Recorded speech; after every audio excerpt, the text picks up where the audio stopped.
And we're live from the living room as Doug eyes up the matchday spread. He's reaching for the buffalo wing. Perfect!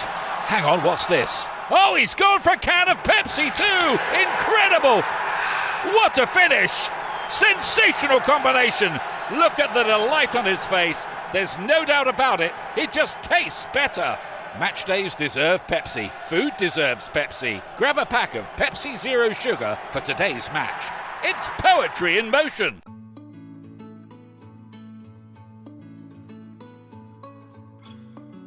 Hi there, and welcome to Raising Me. I'm Adrienne Stein, and today's episode is a little bit different. After more than 100 episodes, this is the final new episode of Raising Me for now anyway. As other projects have taken me in some new directions, it just feels like the right time to pause, especially because this show deserves real time and care and attention. And I have been thinking so much about what the show has really been like and about over the years. It was never about having all the answers. We all know parenting doesn't come with instructions, and just when you think you've figured out something, another stage shows up with new questions and new worries. So for me, Raising Me has always been about asking better questions, learning from people who know way more than we do, hearing advice we can actually use, and reminding parents we're not alone when things feel confusing or emotional or overwhelming or just hard. And wow, we have covered so much, from video games and parental burnout to getting pets and first relationships and cyberbullying and cell phones and college and money and adult friendships and sleep and all kinds of different things, and so many other topics that really do show up in real family life. I feel so incredibly fortunate over the years to have been able to take questions that I had, that my friends had, questions that so many of us carry quietly to doctors and therapists and educators and authors and advocates and just experts who have helped us understand them a little better. And the truth is, so many of those conversations stayed with me. So today, instead of one new topic, one new expert, we are taking a look back at a few lessons that really feel like they're the heart of what Raising Me has been all about. And the first one is where it all started, and that's with empathy. I keep coming back to that very first episode we did. It was called The Rise of Meanness. And what stayed with me was the reminder that empathy and perspective taking are some of the greatest indicators of how our kids will move through life as adults. Of course, grades and sports and achievements and activities, all those matters, of course, but raising a child who can pause and think, well, how does this feel for somebody else? That's a life skill. That's a relationship skill. That's a leadership skill. Therapist Tanya Gabler created just a light bulb moment for me about perspective taking and empathy, and one that is still top of mind when I help my kids navigate difficult times. When we're talking just about like kind of the base level of how to protect your kids, even like before the bullying happens, is you really want to start building like empathy language and feeling language in your house. And we can start this from the time kids are infants, right? Like reading books and pointing to pictures. Oh, Sally looks so sad in that picture. You know, I wonder what happened to Sally.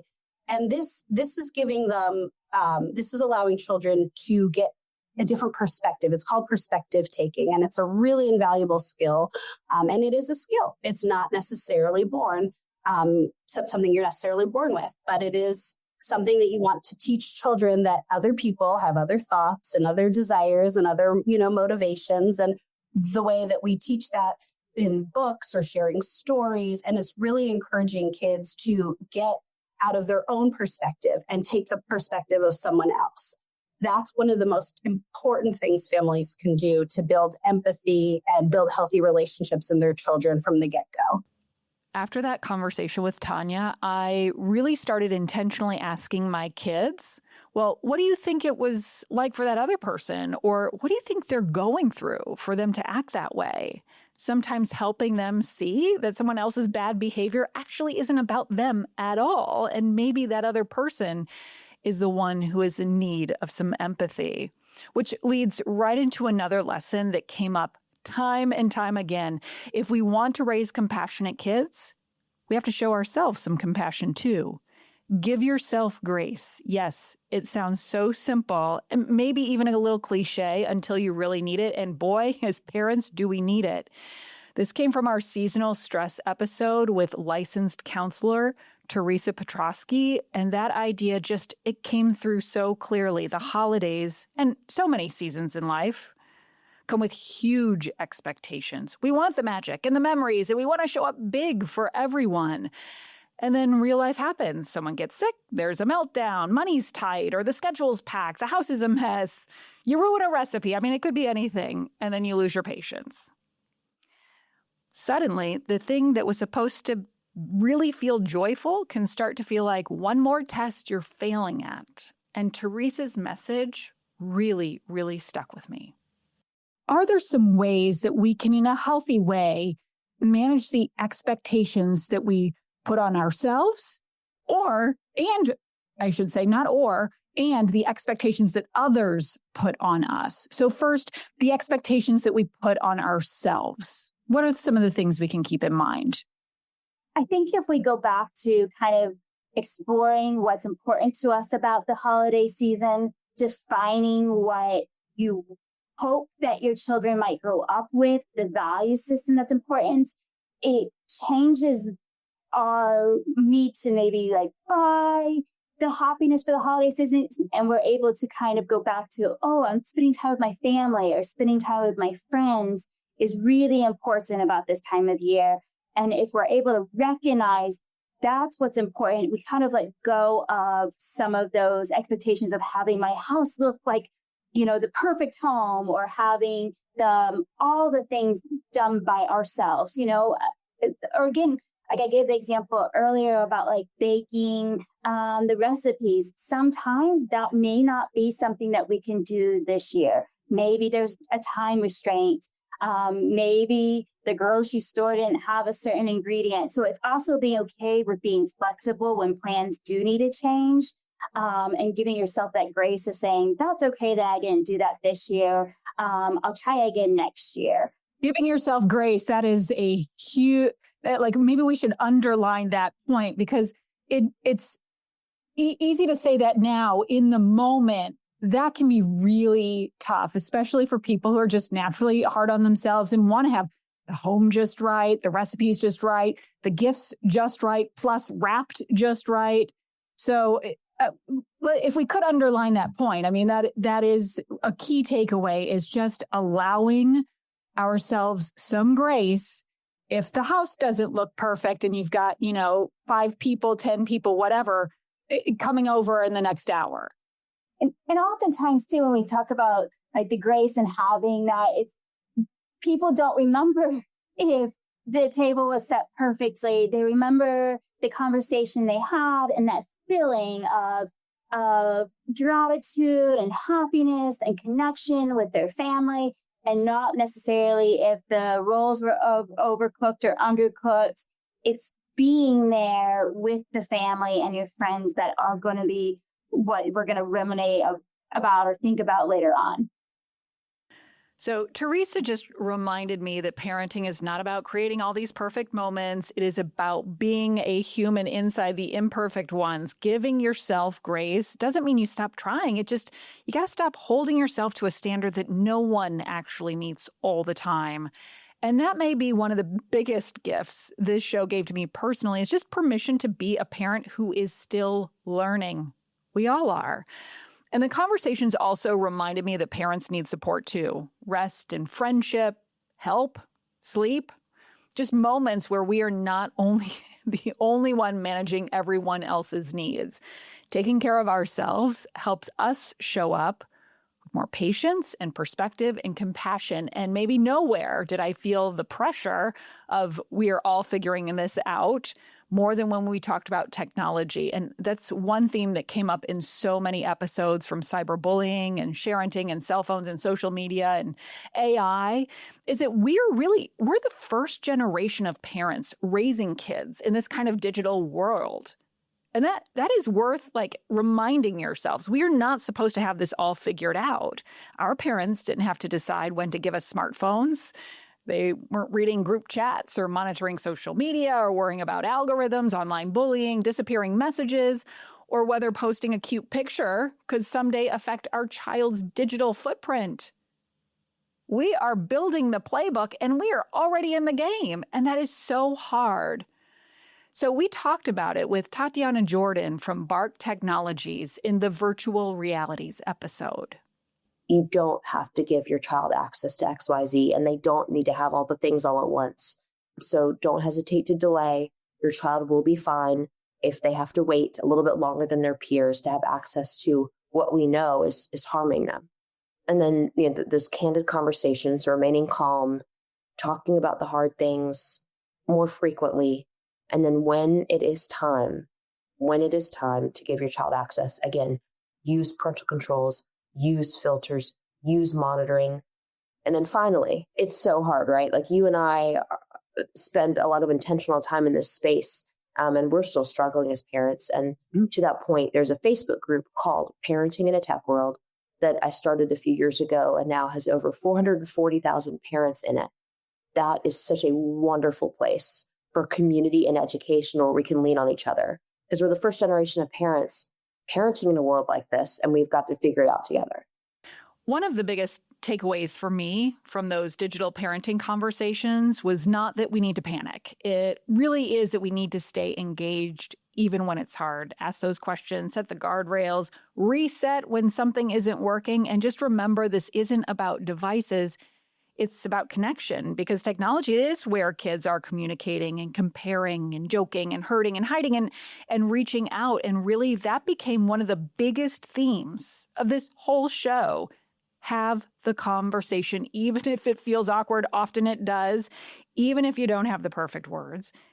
Kids do not need one perfect speech. They need an open door. And that matters even more when you think about the pressure kids are carrying right now.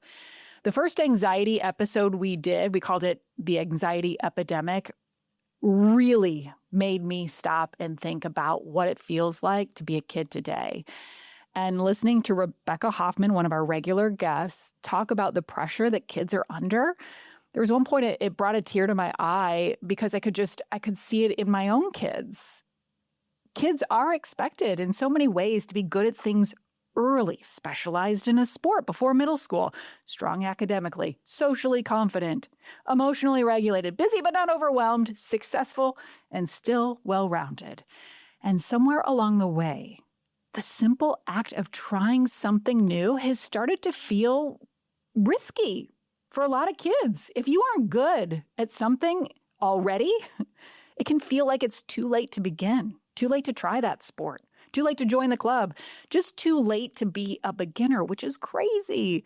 Childhood is supposed to include trying, failing, being awkward, realizing you're not great at something, but maybe you just enjoy it anyway. The pandemic, of course, that added another layer. Kids lost more classroom time. They lost normal developmental time. And they came back into a world that kind of seemed to ask them to just catch up everywhere at once. School, sports, friendships, confidence. And as Rebecca explained, it's just a lot.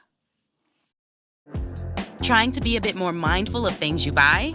For you and your family? Well, when it comes to laundry, choose All Free Clear. 100% free from dyes and perfumes. All Free Clear uses only essential ingredients that tackle tough stains and odors. And it's gentle on the skin. It's a powerful clean you can feel good about. So go on, pick up a bottle of All Free Clear for your next laundry day. First off, the pressures on kids are bigger than they've been, right?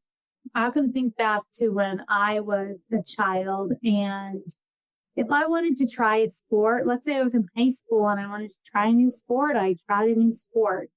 Now kids are expected to be specialized and really good at sports often before they enter middle school. That's true for music. That's true for other activities, is that the pressure to be good at things, whether it's because that'll give them a leg up with getting into college, or whether that's the expectation of the community they live in or the family they live in. There's a lot of pressure to succeed early on rather than just try. The idea of just trying something out to see if you like it is not accepted as it once was. That puts a huge amount of pressure on kids when they're in age when they should be trying and making mistakes. That's how they're learning, right? Is to try and decide they don't like something and not do it anymore, or try and maybe not excel at it. So they try something else. So they're not getting that opportunity, or it's not as widely accepted. In addition, the academic pressures are greater than they have been as well. I think there's a lot of pressure put on schools to make sure kids are really excelling across all subjects, when again, kids don't learn by getting something right the first time. They learn by making mistakes and trying again. When you add in the pandemic to that, kids lost at least 2 years of normative social development. We don't really know what the impact of that is going to be, because it's a new phenomenon to us all. And so what they lost, though, is that ability to interact with other kids on a regular basis and struggle with friendships, struggle with social situations. And so they're almost a couple years behind where the world expects them to be. And so for kids, that's feeling again like I'm behind. They're behind. I have to catch up. I have to catch up in sports. I have to catch up in school. I have to catch up with social norms. And so what it's doing is putting incredible pressure on kids from a variety of angles. That episode with Rebecca just reminded me that our kids need permission to be in process, to be beginners, to make mistakes, to not have every moment become proof of who they are going to be. They need adults who can say, you know what? You don't have to be the best at this for it to matter. You are just allowed to try. And, let's be real. So are we, which is why one of the most unexpected and joyful themes from this show was the reminder that parents are still growing too. And the episode with Chip Layton was such a reminder of that. It was so much fun because, yes, it started with him sharing teenage texts on social, which are hilarious and weird and sometimes just make you wonder, oh my gosh, are we even speaking the same language as our kids? But that conversation became about something so much deeper too, because Chip talked about having a second act in life, building a whole new creative life he never expected. He had been an executive at a grocery store chain and didn't set out to become a social media star by any means, or now a New York Times bestselling author by sharing funny texts from teenagers. And yet, there he was. So how do you see this evolving in, the future? Obviously, you do have a book out, but where do you see this going from here? Yeah, it's a great question. I'm not sure. I mean, this whole journey, I've sort of taken it one step at a time and sort of see like, hey, what makes sense here? I didn't chart this whole thing out. So, I mean, at the core, I want to keep, giving people something that, they enjoy and that, gives them a positive moment during their day. So I'll keep looking for more ways to do that. I also want to keep up with the social media stuff. I have the book coming out, which I hope people will like. And I started to do some live performance stuff, which is doing pretty well. So I know. Who do I think I am? So you're evolving into an actual stand-up comedian. Yeah, I don't really call it stand-up because it's like, it's sort of like a hybrid, and it depends on the setting I'm in. But it's I use where I can, I use like a digital screen, and I show some of the text messages on there, and I do some other things. I do some stuff that is more kind of pure stand-up, I guess, but it's been fun. Yeah, I always thought this would translate actually to the stage, and then, but I probably never would have done anything. And then a couple of years ago, Caroline Ray is a great stand-up comedian. She lives in Maine in the summer, actually, and she's reached out. She's like, "Oh, you're hilarious. Do you want to do some stand-up together this summer?" I was like, "Sure." I was like, "I've never done it before." And she's like, "Oh, I'll coach you over Zoom. It's fine. I'm a great teacher." And so we did some shows, and it went pretty well. I've done some other stuff, like I started doing like a parents or family weekends at colleges. Like I went to Penn State, did that like the other weekend. And so that's like my perfect audience, right? It's like parents of college students. So I like sort of evolve that, see, where that goes. And we'll see. What would Chip of 10 years ago say of where you are today? Yeah, I don't know. Well, yeah. Be surprised even 5 years ago, right? So it's I mean, you don't know what life's going to put in front of you, and I'm very lucky to be in the position I am. I was in the corporate world for like 25 years and worked at Hannaford for the last 15 years, and but this has been really fun. And it's parenting can sometimes make our identity feel smaller, like everything is schedules or meals or rides or forms or practice or appointments, or did anybody else fold the laundry? But we are still becoming too. There can be second acts and surprises and new interests and new opportunities. I love that reminder because Raising Me was never just about raising kids. It was also about how raising kids changes us, and often we're raising ourselves in the process. It stretches us and humbles us and exhausts us. And sometimes, if we're lucky, it opens a door that we never expected. Speaking of unexpected, just pure joy. We have to talk about Philip Lindsay. That episode was just so much fun and joyful for me. It's the episode, What the Sigma Are Your Kids Saying? I just loved his energy. Mr. Lindsay, as he's known, is a teacher who became an internet famous guy for translating teen slang. At the time, it was all about Sigma and Riz and Skibbity, all that. It could have just been a funny conversation, and it was fun, and it was funny. He is so great.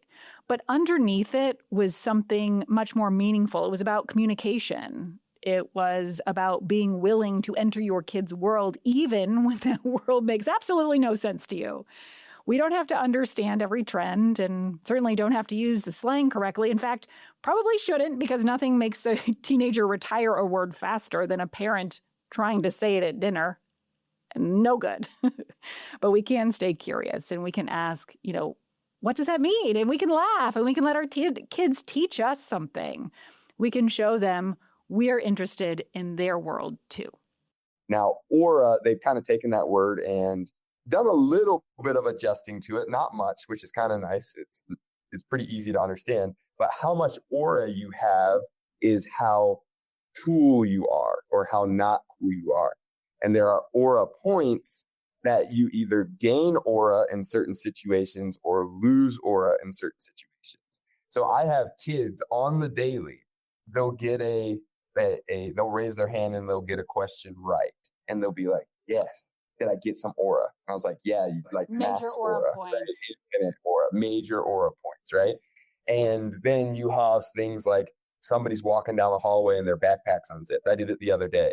And somebody yells, negative aura. And I'm just like, what? They're like, your backpack's unzipped. And so it's just like these silly little things that either like gain you points, lose you points. And I really like this one because you can play it up in the classroom so easily. It's just like, we have this like you can check them, like if they're not doing what there's like, hey, kind of check yourself moment. It's like, hey, negative aura, bro. Like, and then you move on and they're just like, oh. And it's just because it's their word, it means a little bit more to them than like, hey, check yourself, right? And so it's pretty fun. It's pretty cool.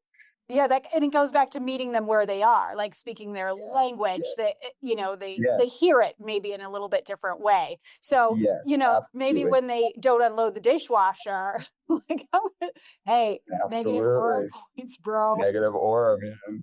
And you could even. I've had these thoughts where I'm just like, oh man, I could really play it up and like give them a base level of aura points in my classroom. I love that. And there's certain things that you lose or gain aura points with. And at the end of the quarter, it's like, if you have this many aura points, you get a bag of Takis or whatever. Like there's a lot of different ways that you can kind of use some of these words because like aura, if you use aura for whatever reason, they don't find it as cringy as if you use something like Riz. And I think it's because it's, I don't know exactly why, but like if I say something about aura, they're like begging me to engage in the aura conversation. They would rather me not say anything about their Riz, right? So I don't know what the difference is there, but it's kind of cool. So you can kind of use that one to your advantage. I kind of see it translating to home as like, is that allowance tied to all your aura points? Like, vacuuming major aura points. Yes. Put away your laundry, got some aura points. Absolutely. Absolutely.